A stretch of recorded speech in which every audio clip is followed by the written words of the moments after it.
Have you ever walked past someone and missed their story? In the crowded aisles of a military commissary where whispers and judgments linger like dust, one woman stood silent, her faded jacket hiding a truth heavier than any metal. Captain Dana Cole carried the weight of a war no one acknowledged, a sacrifice buried in shadows, until a single salute changed everything. Step into her story, where honor doesn't shout but waits quietly to be seen, and discover what happens when the world finally stops to listen. The jacket drew stares the moment she stepped in. Lieutenant Mercer's voice, sharp with mockery, cut through the low murmur of the commissary line. That thing's outdated. You don't belong here. Dana didn't flinch. She only adjusted her collar. A silent act, simple but loaded, revealing the faint outline of the old patch on her chest. Its colors were faded nearly to dust, but to those who knew, it meant everything. Probably found it at a junk shop, Lieutenant Price chimed in, loud enough for half the room to hear. His laugh echoed down the aisle. Donna didn't bother to respond. She reached for a can, examined it with slow, practiced ease, as if she hadn't heard them at all. When she reached the checkout, the clerk paused. Her eyes shifted from Dana's weathered ID to the patch on her jacket, her brow tightening in suspicion. A second later, the security call button clicked. A nearby MP moved closer, hand resting on his belt. Dana finally spoke, her voice low but deliberate, like a distant memory breaking the surface. Clear. Then slower, as if daring the silence to argue. That patch has more clearance than this entire room. They didn't believe her. Not yet. Then the doors opened. General Nathan Rock stepped into view and stopped cold when he saw her. He took 1 second, then stood to attention and saluted. Everything stopped. Earlier that morning, Captain Dana Cole had stood in front of the small hallway mirror in her quarters. She pulled the collar of her old military jacket tight, her fingers brushing the outline of the Spectre patch that had once marked it proudly. The olive fabric had aged to a muted brownish hue, stiff in places, thinning in others. The jacket wasn't regulation anymore, hadn't been in years, but it was the only thing that came back from Tehran besides her body and bones. Her fingers lingered at the missing button just below the collarbone, one she could have replaced it easily, but never did. Her reflection stared back, hair silvered into a disciplined bun, eyes hollowed by grief and memory, lines etched deep around her mouth. Her left foot shifted forward instinctively, favoring the right, the leg that always ached in the morning, the leg with embedded metal the surgeons never quite removed. But pain had long since become background noise. The kettle in the kitchen clicked off behind her. Dana didn't move. She reached instead into the inside pocket of her jacket and pulled out a small photograph, worn and soft around the edges. 5 shadowed figures stood together beneath the blades of a dark helicopter, their gear tight, their faces obscured. But Dana knew every line, every stance. Her own patch, a falcon folded into a triangle, was the only emblem visible in the photo. Spectre Group, the last copy of that image not destroyed. She stared for a beat longer, then slipped it back into her pocket as the cadence of morning recruits echoed faintly from outside. Their voices distant but sharp, a reminder that the base still ran like a machine. She gave herself one last look in the mirror. No makeup, no lipstick, no pretense, just resolve, tightened at the jaw. Then she opened the door and stepped out into the chill of Fort Braxton morning. Her boots tapped against the linoleum floor before she hit the pavement. The base around her buzzed with quiet life, vehicles idling, flags climbing toward gray skies, faint shouts from the track field, and the sharp scent of burnt coffee leaking from the admin wing. She walked unseen among the motion. To most, she was just another old woman, a dependent, or maybe a widow who hadn't let go of the past. No one called her by name. No one saw her rank, and she preferred it that way. As she neared the commissary, a staff car idled at the curb. 2 sharply dressed lieutenants climbed out, adjusting caps and smoothing collars like they had something to prove.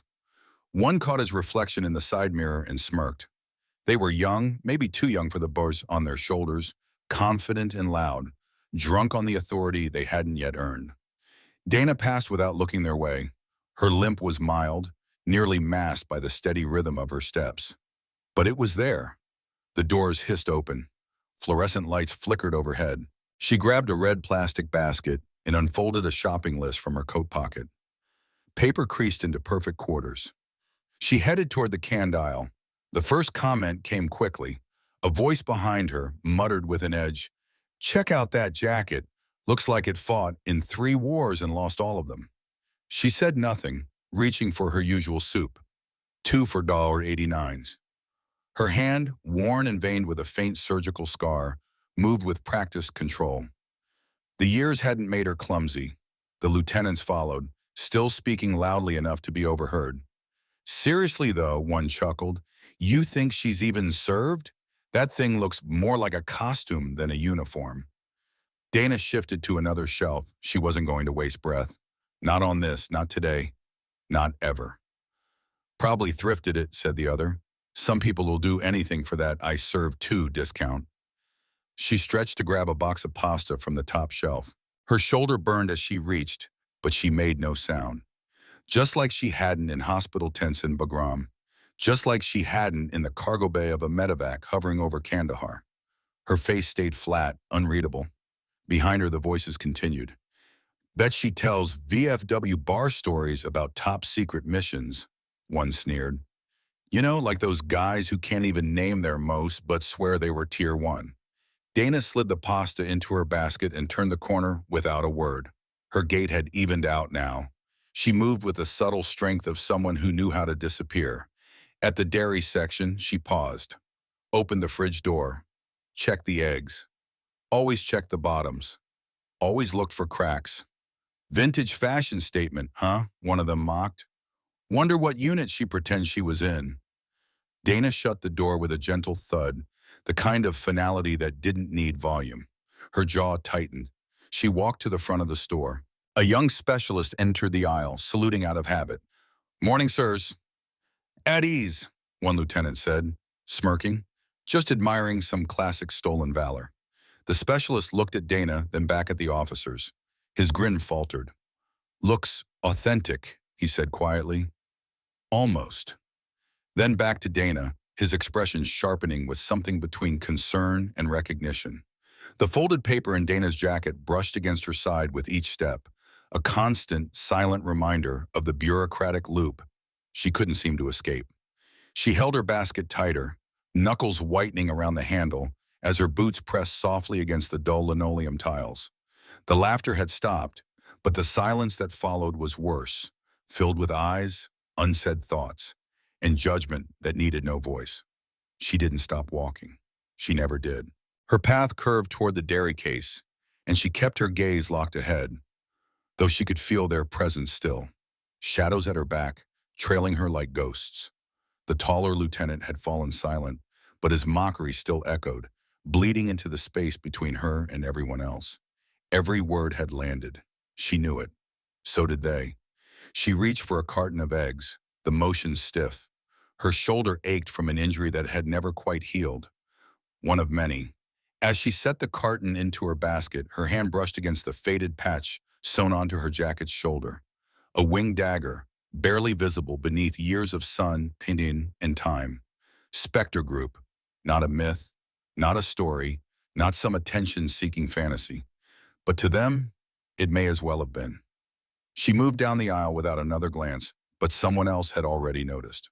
Near the checkout lanes, a young specialist named Tasha Irving stood at parade rest beside a display of powdered drink mix, her eyes following Dana, wide with curiosity. She'd seen Dana before. Not often, just enough to remember how quiet her briefings were, how strangely the senior officers treated her afterward, like they knew something they weren't allowed to explain. The 2 lieutenants were slower now, dragging their carts a few steps behind Dana like a pair of hecklers too amused by their own performance to realize they'd begun to lose their audience. "You think that patch is real?" the shorter one murmured. "Looks like something from a video game." The taller one snorted. "Could have bought it on eBay, or maybe she stitched it on herself. Give her a cane and call her Colonel Pretend." They laughed, but not everyone did. A Navy chief petty officer who'd just entered the commissary paused near the entrance. His eyes swept over Dana, then settled on the 2 lieutenants. He said nothing, but the set of his jaw tightened. He knew that patch, not from eBay, from history, from after-action reports that didn't make it to the press, but circulated behind closed doors, in rooms with no windows and no tolerance for lies. Dana kept moving, her limp more pronounced now, but her posture straight. Her silence was its own kind of answer, the kind forged from years of operating outside the wire, where actions counted more than words ever could. She headed toward the self-checkout area, her basket only half full, but her patience fully spent. As she passed the rows of freezers, a mother balancing a toddler on her hip gave her a long, respectful glance. She didn't say anything either, but she didn't look away. The PA system crackled overhead, announcing some deal on canned goods, but no one really heard it. The air inside the commissary had shifted. Not much, just enough. Enough for a few people to question what they thought they knew.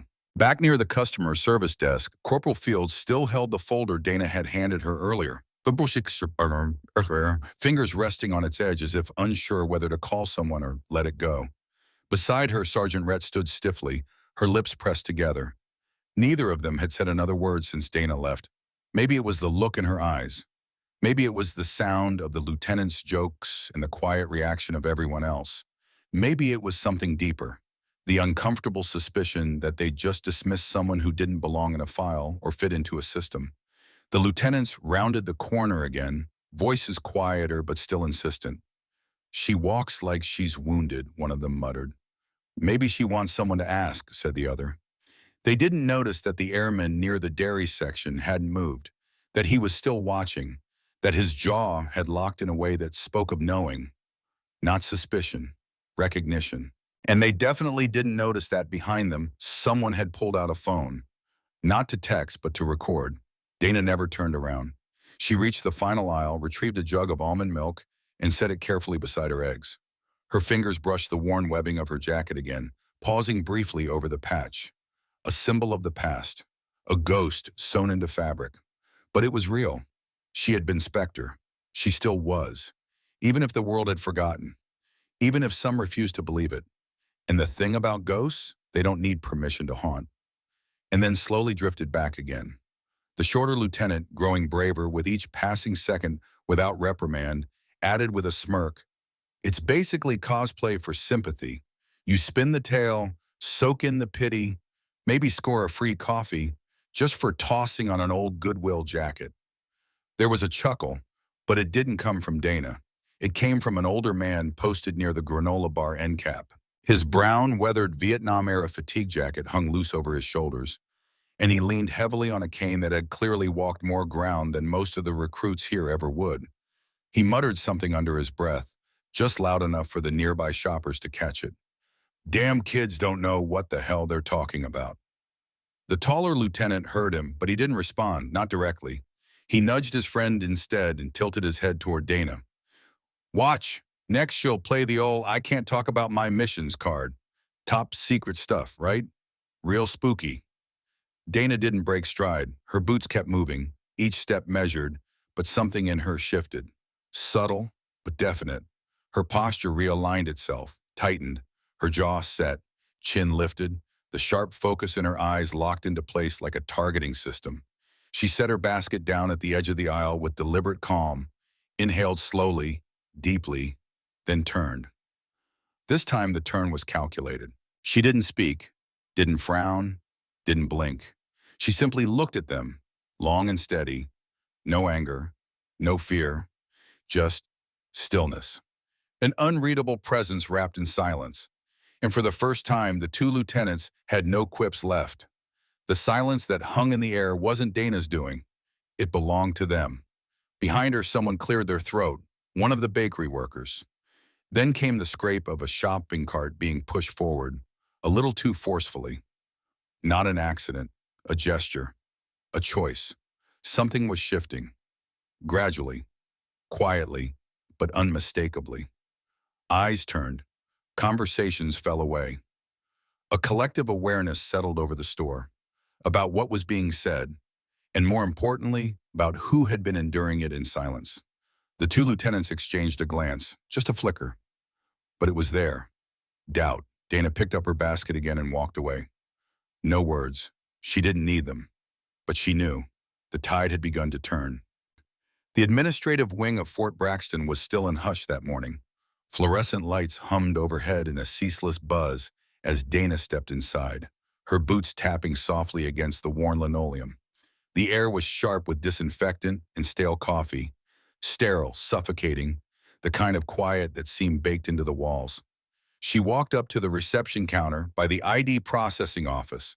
A laminated placard taped to the plexiglass divider read, "Verification appointments, VA benefits, and records assistance. Please have all documents ready." Behind the glass sat Corporal Megan Fields, the same clerk from the customer service line at the commissary. Her uniform was slightly rumpled, and she had one earbud still in when Dana stepped forward. She yanked it out with a practiced flick just as Dana reached the window. "We've met," Dana said evenly, sliding the same manila folder forward. Fields blinked, for a moment, clearly caught off guard. Then her smile returned, thinner this time, professional, polished. "Of course. You're here for base address verification." "Yes, scheduled at 11. Dana's tone was steady, no hint of frustration, though it was her third attempt in 6 months. "My documents haven't changed." "Neither has the system," she added, not unkindly. Fields took the folder and opened it, this time with noticeably less care. "Right. You mentioned your DD-214 is unavailable." "My file is under triple blind classification," Dana replied calmly. "These letters are from the Department of Defense and the VA Liaison's office. They explain the situation." Fields scanned the top page, her lips pressed together. "I see that, but this doesn't include a discharge code or VA approval numbers." "They don't exist in open systems," Dana said, still calm. "That's what the code at the top refers to. Your office was granted temporary exception clearance for Tier 3 identities. This section specifically." Fields' brows drew together. She flipped the page with more force. "That sounds unofficial." Dana didn't answer. She didn't need to. Fields stood abruptly, disappearing down a side hallway. Moments later, she returned, with a clipboard in one hand and another staff member in tow. A younger MP, corporal rank, holstered sidearm. His stance was relaxed, but there was no mistaking the message behind his presence. "Ma'am," Fields said carefully, "I'm going to have to ask you to step aside while we verify the authenticity of these documents. It'll only take a moment, but we've had incidents before with falsified paperwork." The MP moved to stand beside Dana, his hands resting near his belt, neutral technically, but unmistakable. Dana didn't move. "Is there a reason you're escalating this?" she asked. "It's just protocol," Fields replied, glancing at the MP. "If we can't confirm your identity in the system and your paperwork can't be validated, base security has to be notified." From somewhere behind her came a pair of soft, muffled laughs. Two airmen standing in line. One leaned toward the other and whispered loud enough to carry, "Guess that Goodwill jacket story's got legs." Dana inhaled once, deeply, then let it out slow. She turned slightly toward the MP, raising her hands, not in surrender, not in protest, but in presence. A controlled gesture, nothing more. "You can call whoever you need to," she said, "but I promise you, this won't end the way you think it will." The corporal blinked. Something in her voice caught him off guard. Fields said nothing, but her throat clicked as she swallowed. Outside the admin office, someone had started filming. A quiet click, a phone lifted at waist level, camera tilted just enough. Corporal Fields turned away, muttering into her headset as she moved behind the divider. The MP stayed beside Dana, still non-threatening, still silent, still speaking volumes. Dana had seen this posture before, thousands of miles from here, in embassies on lockdown, on midnight airstrips in war zones. This wasn't protocol. This was suspicion, codified and rehearsed. She shifted slightly, favoring her left leg again, doing her best not to let the stiffness in her hips show. The hallway had grown still. Behind her, people stood in line, some holding folders, some pretending to be absorbed in their phones, others just watching. But the air had changed. A voice, low but clear, broke the hush.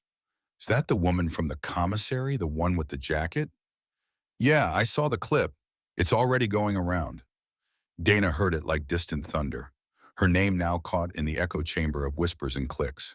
She didn't turn, didn't respond, but the knot in her chest tightened. It had begun. Her face, her jacket, her silence, now flickering through message threads and group chats, reduced to captions and speculation. What once was a memory sewn to her shoulder had become a meme. She glanced over her shoulder, a sergeant in line holding his phone low, pretending to check texts. But the front-facing camera was clearly active, possibly live. Dana's voice cut the air cleanly. "Excuse me," she said, calm and even. The sergeant looked up, startled. "Stop filming me." No raised voice, no threat, just a simple truth delivered plainly. He hesitated, then slid the phone back into his pocket without protest. But the damage was done. The wildfire had already caught. The ones at the back were still grinning. One of them leaned over and whispered just loud enough. "She probably thinks she's deep cover or something. Like we're the bad guys." The MP next to Dana stiffened slightly at the remark but didn't move or speak. Dana turned her attention back to the front desk just as Corporal Fields reappeared. Her tone had shifted, clipped now, tinged with something caught between professional concern and the cold mechanics of red tape. "I've contacted the base liaison for irregular classification cases," Fields said. "They're reviewing your documents now. Should have a response within the hour." "Thank you," Dana replied plainly, her voice arid. Fields added, "You'll need to stay here until verification's complete." Dana nodded once. "I expected that." With a slow, deliberate movement, she turned and walked toward the row of plastic waiting chairs. Her basket hit the floor with a muted thunk as she eased herself into one of the rigid seats, her movements controlled, practiced. The chair creaked beneath her weight. She placed the folder squarely on her lap, hands folded over it, eyes locked ahead. Across the room, a young female specialist glanced her way. Their eyes met for half a second, just long enough for discomfort to flicker across the specialist's face before she quickly looked away. Not mocking, not hostile, just uncertain. The door swung open and a single mother entered, pushing a stroller. Her gaze caught Dana's for a moment, and she gave a small, hesitant nod. Not out of duty, just human. The MP shifted positions, scanning the lot. The growing number of people was starting to blur the line. Was this still just a protocol incident? A possible disturbance? Or was it something else now? There was tension, yes, but not the hostile kind. It had turned curious, uneasy, like a question was spreading, quietly, beneath the surface. Maybe, just maybe, the joke wasn't on Dana Cole. Meanwhile, down a hallway, through a corridor, and around one more corner, General Nathan Rock had just stepped out of a logistics briefing. He was holding a folder of deployment stats and hadn't yet seen the jacket, but he was about to. Inside Bravo Company's break room, two junior officers hunched over a phone. Their half-eaten breakfast burritos sat cooling beside them on paper plates. Lieutenant Kyle Mercer, tall and smug, grinned as he scrolled. "Dude, 74 reactions already," he said. "Check this one out. Operation Ghost Grandma. Gold." Lieutenant Price snorted, took a sip of his coffee. Someone did a voiceover. "This brave soldier infiltrated the frozen foods aisle alone. I lost it." The video had gone viral, but only within encrypted military group chats. Not Reddit, not TikTok, just the secure corners where enlisted and junior officers traded gossip, vented about command, and sometimes ridiculed anyone who didn't fit the expected template. In the video, Dana limped through the commissary, her jacket billowing faintly behind her. The camera zoomed in awkwardly on the frayed patch stitched above her heart. It cut to her quiet confrontation with Mercer and Price in the snack aisle. The tone was unmistakable, mock respect barely disguising the cruelty beneath. One caption read, "When you've played too much Call of Duty and forget you're in the cereal aisle." Elsewhere, in a dim corner of the base, a young staff sergeant read through the thread in silence, a frown tightening his jaw. He didn't laugh. Something in Dana's face, too composed, too precise, didn't read as a joke, but he said nothing. Back at the motor pool, a night shift mechanic watched the video twice, handed the phone back to a corporal who was nearly in tears from laughing. "Come on," the corporal chuckled. "You gotta admit, it's funny." The mechanic didn't reply. Inside the admin lobby, Dana still sat in the hard plastic chair. The folder hadn't moved. Her hands stayed clasped. Her body was steady, but her eyes weren't anymore. They were scanning now, every whisper, every look, every person who glanced too long or not at all. Calculating, registering, measuring. The MP had taken a step back, now leaning against the wall, arms crossed. He looked Dana's way from time to time, but no longer loomed. A young tech specialist passed through, clipboard in hand. He slowed mid-step when he saw her, gave her a lingering look, skeptical, a little awkward, but said nothing, kept walking. Dana wasn't surprised. The air in the room had shifted. She was no longer an oddity. She'd become a complication, something uncomfortable, something too visible to dismiss, too inconvenient to explain away. An unanswered riddle, sitting in a chair too close to everyone's conscience. But beneath all of that, something else had started. A fracture. Not in her, but in them. Not everyone was laughing now. And then a name lit up in the group chat that Mercer hadn't expected. Captain Shaw Decca. Retired infantry. Bronze Star recipient. He hadn't posted in months. His message was simple. That patch doesn't come from a thrift store. It comes from somewhere you've never been. The comment hit like a stun grenade. Reactions exploded beneath it.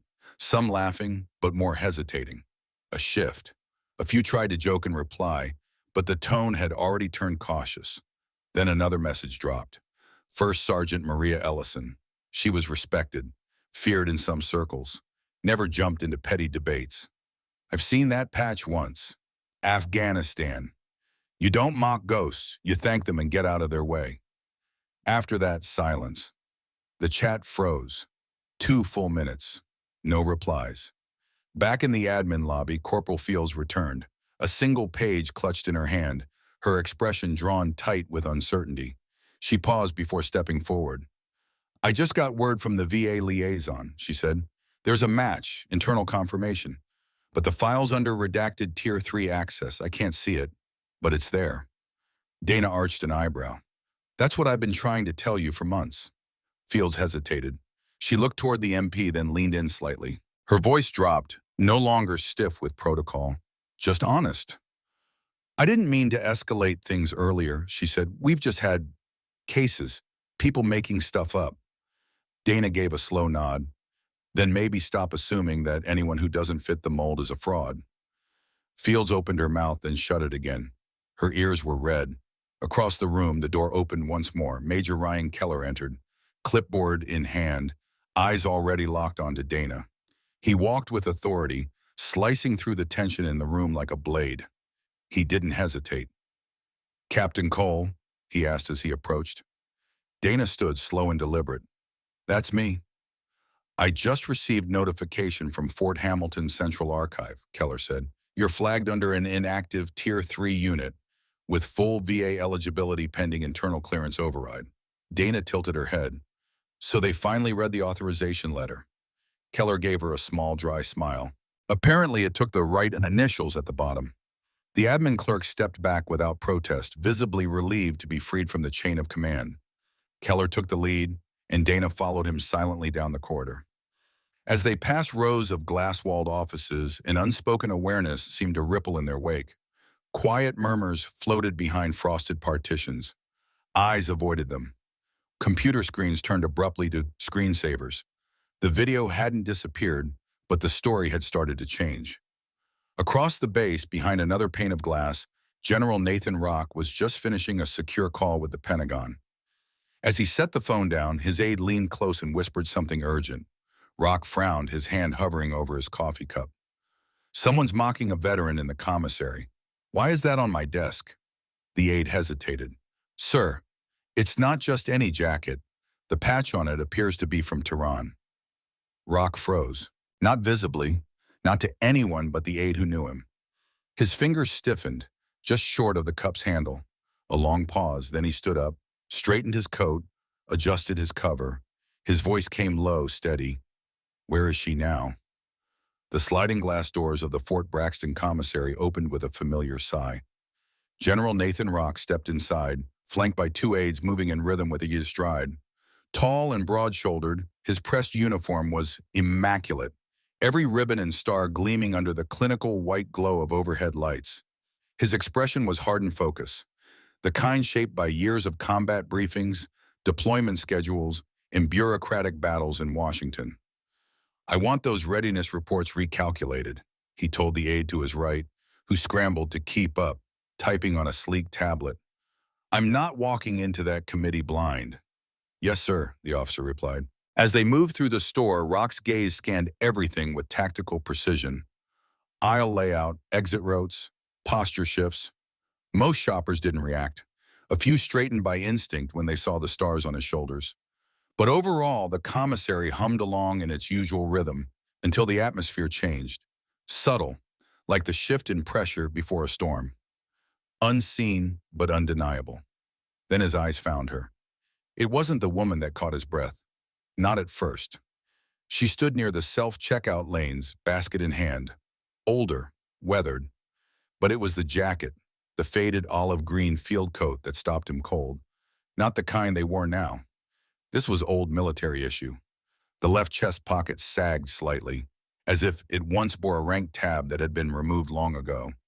The stitching was worn, the fabric thinning from time and use.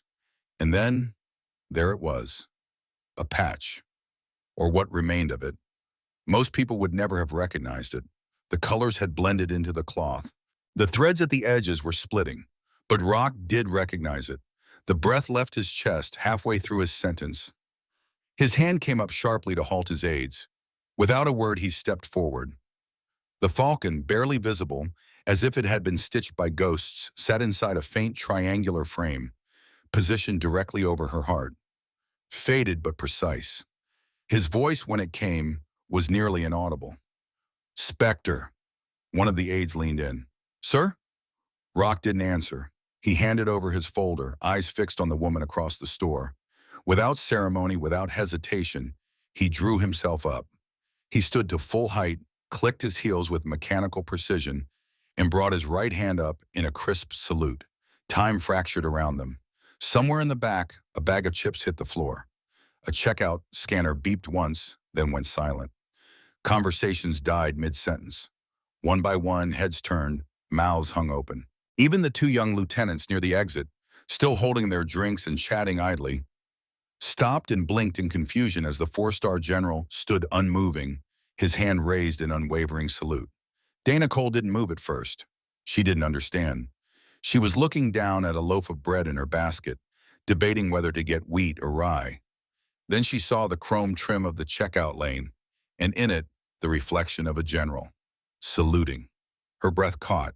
She turned slowly, and time itself seemed to slow with her. There across from her was a man she hadn't seen in 22 years. The last time they stood face to face, it had been under a burning orange sky, the air thick with desert sand and the tail rotors of a grounded Black Hawk kicking up dust. His voice had crackled in her earpiece. "I need that corridor open, or we all die out here."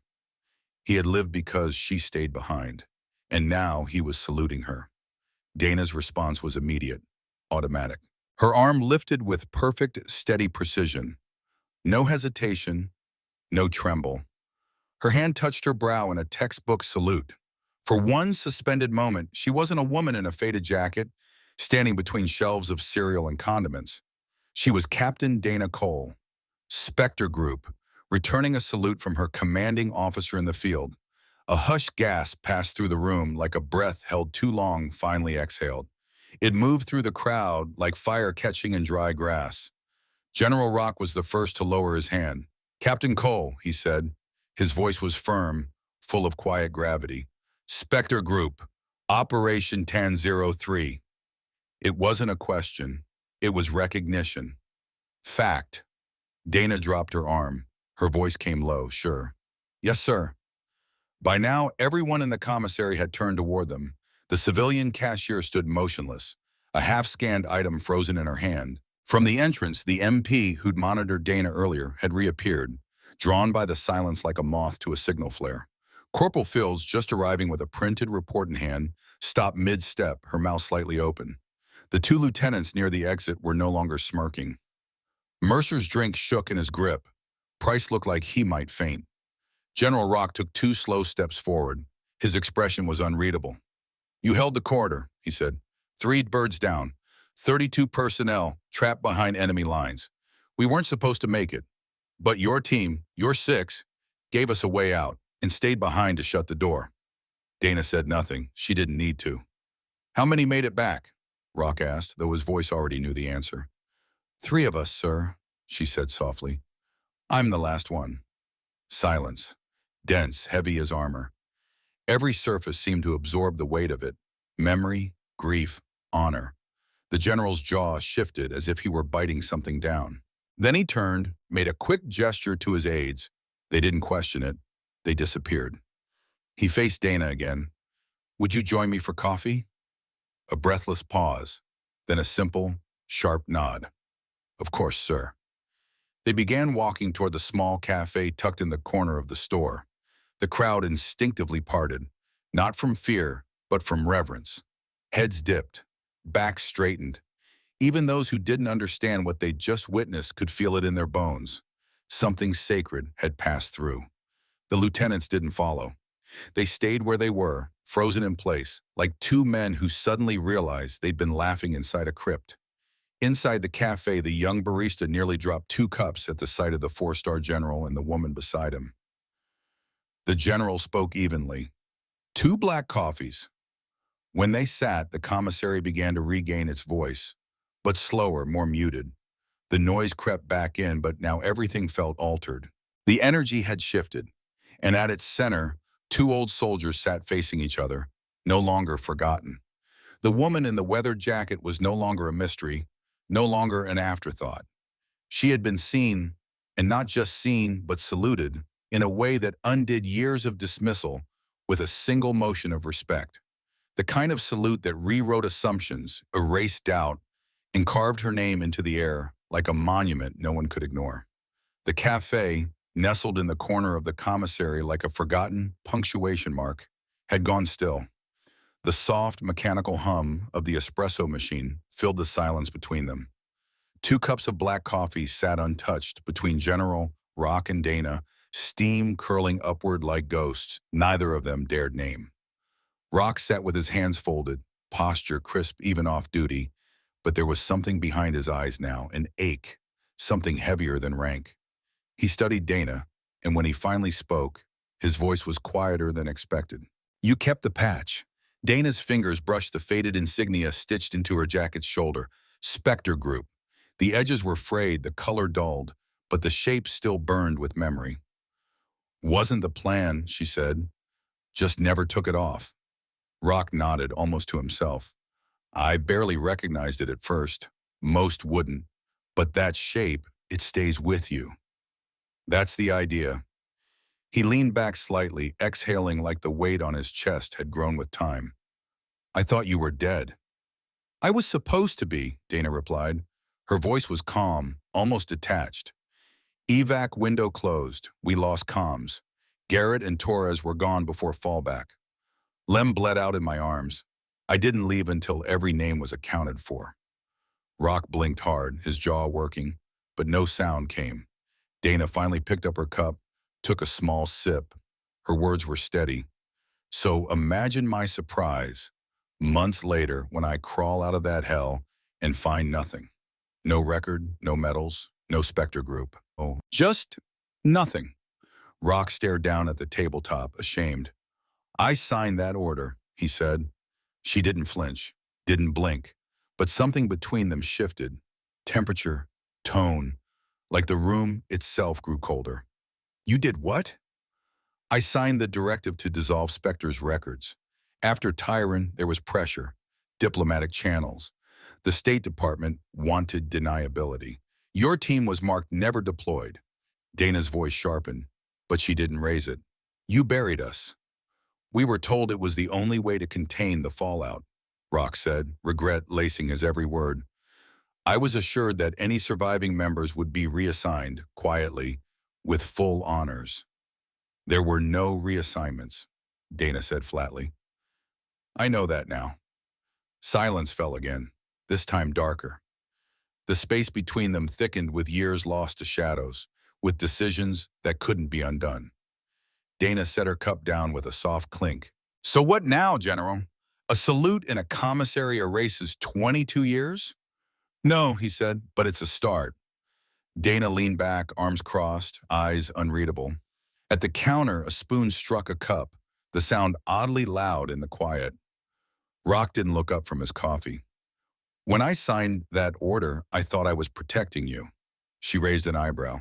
Protecting us by erasing us? You don't know what was waiting back home, he said.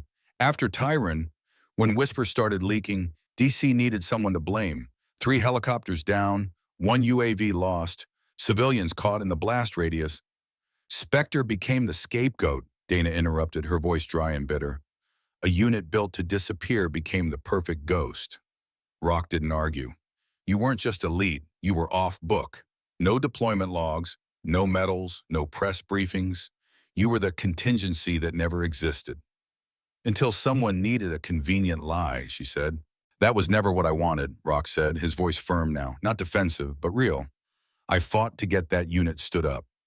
I handpicked every single one of you, and I grieved when I thought you were gone. You grieved in silence, Dana said. We survived in silence. He leaned in, met her eyes directly. But now we changed that. You're not a ghost anymore, Dana.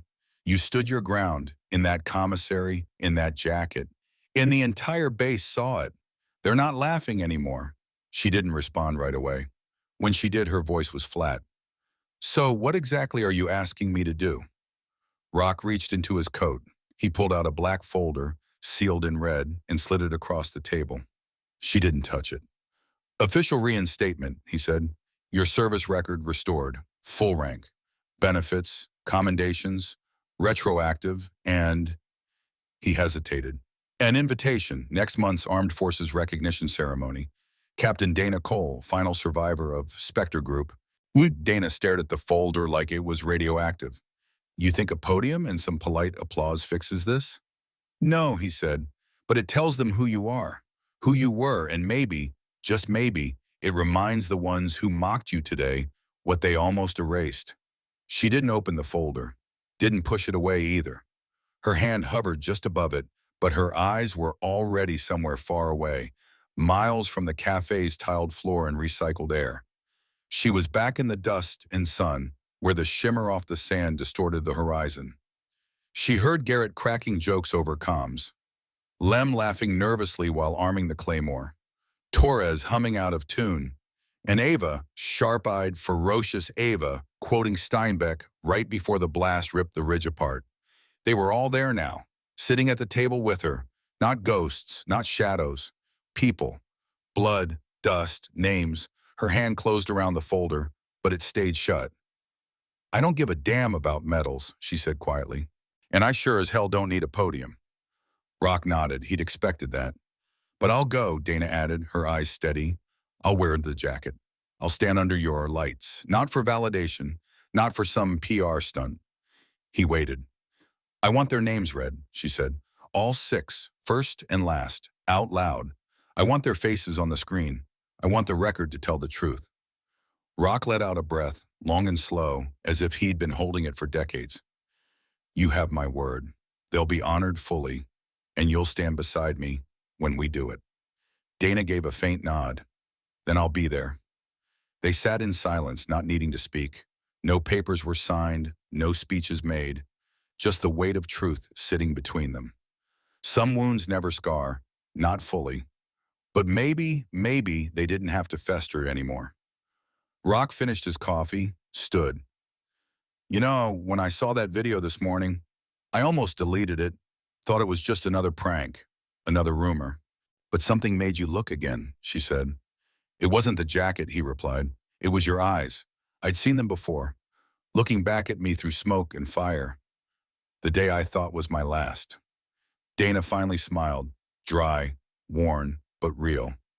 You were always terrible with exits, sir. He offered his hand. She shook it, firm, grounded. When Rock walked out of the cafe, every soldier in the commissary stood a little straighter. The ripple was instinctive, but it wasn't for him. It was because of her. The moment passed like a quiet wind through Fort Braxton. Dana remained seated, unmoving. The folder in front of her lay unopened, but there was no need to open it. Not now. The truth had finally come up for air after all these years, and that was enough. The auditorium had never seen a crowd like this. Every row filled to the edges, officers in crisp dress blues, enlisted troops in immaculate uniforms, civilians holding their breath in respectful silence. Two American flags flanked the stage, and a soft white glow from a projector lit the screen behind a spotless podium. The seal of the Department of Defense gleamed under the lights. A banner stretched above the stage. Armed Forces Recognition Ceremony, honoring service in shadows. General Nathan Rock approached the microphone as the murmur in the hall dissolved into stillness. His expression was resolute, but his voice deep, deliberate, cut through the air like a solemn bell. There are stories this country doesn't tell, not because they're unworthy, but because they were never meant for daylight. We ask for silence, and some give it. We ask for sacrifice, and some never return. He paused, letting the weight of those words settle. But today, one of them does. He stepped back. The lights shifted, and from stage left, Dana Cole emerged. She wasn't wearing a uniform, no ceremonial blues, just the same faded green jacket she'd worn for years, the same battered boots and stitched over her heart, familiar to only a few. The worn but unmistakable patch. For a long moment, no one moved. No clapping, no shuffling, just the breathless pause of a room unsure how to react to something larger than them all. And then, slowly from the back, an old Marine in a wheelchair began to rise. It took effort, his arms straining against the rest, but he got up and gave a shaky salute. A Navy Chief Petty Officer in the third row followed, then two airmen, then the entire front row. And like a slow, rising tide of reverence, the entire auditorium stood, not to cheer, not to applaud, but to rise in silence as though the gravity of her presence demanded nothing less. Dana stepped up to the microphone. Her voice was calm, steady. "I'm not here to talk about myself," she said. "I'm here for the ones who can't speak anymore." Behind her, the projector screen flickered to life. Garrett Voss, Ava Raines, Lean Wynn, Hector Torres, Shelby Cade, Malik Bryce. Their faces appeared one by one, frozen in time, framed in light. They weren't ghosts, Dana said. They were soldiers, and they stayed behind so others could come home. She stepped back from the podium. No one clapped. Instead, something deeper moved through the room, a wave of solemn respect. The kind that tightens throats, that humbles arrogance, that burns itself into memory. Near the back, two young lieutenants stood rigid, Kyle Mercer and Price. Not long ago, they'd snickered in the commissary, whispered behind the screens, forwarded videos like cowards hiding behind laughter. Now, they stood still, eyes locked on the woman they'd once mocked, beginning to realize that the old patch stitched into her jacket held more honor than their entire record books combined.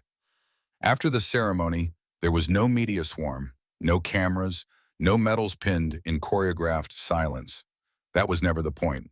Dana stepped down the side stairs alone. The applause had already faded into something quieter.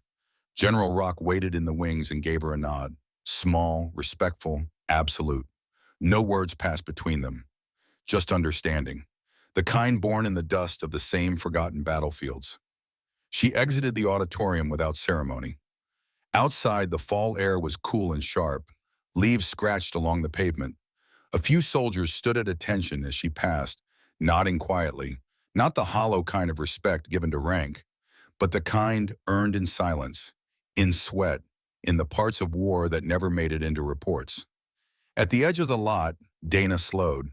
Mercer and Price stood there, still in uniform, but looking like boys now, stiff, awkward, waiting. "Captain Cole, ma'am," Mercer said, his voice cracking.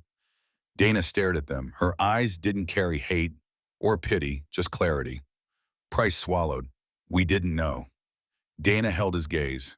"You didn't ask," she said. Then she stepped past them. No lecture, no scorn, just the truth. She reached her truck, the same one parked outside the commissary weeks ago, still dented, still caked in dried mud. She slid the folder onto the passenger seat and paused, glancing into the rearview mirror. Behind her, the auditorium stood tall, still echoing with names that had never made the textbooks.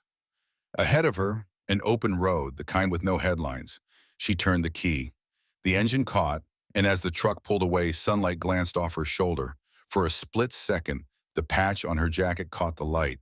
A falcon inside a triangle. Spectre. It had never faded. It had only been waiting to be seen. As the base shrank behind her, Dana whispered to the wind, same as she had 22 years earlier, over 6 bodies laid side by side in dry soil. Still here. Always. A week passed. Life at Fort Braxton moved forward, but something subtle had shifted. The chow line still droned forward in sleepy rhythm. Cadets still jogged the perimeter. Orders still echoed off gravel and walls. But for those who had stood in that auditorium or watched the grainy footage pass phone to phone in stunned silence, something had changed. They walked by the commissary with quieter steps. They remembered the moment when the room had stilled. They remembered the faces that lit the screen, names never spoken in formation, names absent from manuals and drills. And above all, they remembered the woman in the green jacket, the one who told them those names weren't ghosts. One morning, just as the sunrise began to touch the top of the barracks wall, Specialist Tasha Irving spotted a figure sitting alone under the battered flagpole by the field. She froze mid-step. Dana Cole. Same boots, same jacket, same quiet. But this time she was speaking. 6 recruits sat cross-legged in the grass around her. Notebooks open, pages empty. They weren't writing. They were listening. Irving drifted closer. When everything goes sideways, Dana was saying, her voice low but deliberate, and you're all that's left, you'll be tempted to think your story doesn't matter. That if no one saw it, it didn't count. She looked around at them. Her gaze was steady. But that's the thing about silence. It doesn't erase anything. It only delays the echo. One of the recruits raised a hand. But what if command buries it again? Dana's lips pulled into a faint smile. Then you speak louder, or you teach someone who will. Irving sat down. From that Tuesday forward, every week at 0600, more recruits appeared under the flagpole. Some were told, some just followed instinct. But they came. Dana never turned them away. She didn't talk about medals. She talked about choices, about carrying silence, about what it meant to stay when others leave, and about the echo that waits, always. She never talked much about it. About the sound your chest makes when the call you've been waiting for never comes, about the ache of names that stay with you long after the dog tags are handed back. But quietly, without any ceremony, the commissary staff moved a photo of her, Dana Cole, to the wall behind the counter. There was no plaque, no speech, no salute, just a black and white photo, Dana standing beside General Rock, the specter patch clear and defiant on her shoulder. On the glass, someone had written in pen, not marker, not stencil. Still here. Remember her? It wasn't a command. It was a vow. That 4th Tuesday morning, like so many before, Dana was already seated under the flagpole, cross-legged, her back straight, sipping slowly from a tin canteen. Around her, the recruits gathered. She didn't raise her voice. She never had to. Her words didn't demand attention. They claimed it, quietly, steadily, like a stream carving stone. She was mid-sentence recounting a lesson not found in any manual when she noticed a familiar figure at the edge of the group. Lieutenant Mercer. His uniform was immaculate, the creases sharp, but the cocky posture he once wore like armor in the commissary was gone. In its place stood something different. Hesitation, humility. He didn't join the others sitting, just stood there, hands behind his back, like he wasn't sure if he belonged. Dana didn't stop. She didn't acknowledge him directly. Her eyes passed over him once, paused for a moment, then moved on. She kept speaking about restraint, about integrity, about the kind of courage that doesn't shout. When she finished, the recruits stood and filtered away, murmuring their thanks. Mercer didn't move. She lifted an eyebrow slightly. Not a question, just a signal. He finally spoke, voice low. I'm not asking for forgiveness. Dana looked at him then. No softness, no anger either, just steady, unmoved. I just want to listen, he said. Learn something I clearly missed. The silence that followed was long and heavy. She said nothing. Then with a nod toward the ground, she gave him permission. He sat, not beside her, not opposite her, among the recruits, knees pressed into the dirt, back straight, eyes forward. Like all the others, there were no grand apologies, no rehearsed speeches. She let the silence linger until it was nearly unbearable. Then she said, "You wore your uniform right that day, Mercer, but you left your honor at home." He didn't flinch. "But," she added, "you showed up today, and sometimes that's the first stitch in a better uniform." His eyes lifted, met hers, and this time he didn't look away. From that day forward, Mercer returned every week. He never tried to lead. He just listened, intently, quietly. And others followed. The circle beneath the flagpole grew, not because of rank or orders, but because something real was happening there. Something needed. Soldiers came. So did recruits, clerks from admin, even a few civilians from the base housing. They all sat on the same dusty grass, boots and sneakers side by side, listening to truths no one dared write into doctrine. The base started calling it the quiet briefing. No one scheduled it. No one claimed it. It wasn't regulation. It was remembrance. One afternoon, a young cadet looked at Dana and asked, "Captain, how do you know when you've truly served your country?" She didn't answer right away, just stared out across the parade ground for a moment, then said, "When the people who used to look through you start looking up to you." The cadet pulled out a notebook and scribbled it down in awe. Mercer didn't write it down. He didn't have to. That line had already burned itself into him. Some lessons aren't taught in classrooms. They're whispered beneath old flags by those who once stayed silent until someone finally asked to listen. Dana never asked for recognition, never chased respect. She earned it, then waited for the rest of the world to catch up. Now others sit where she once stood alone.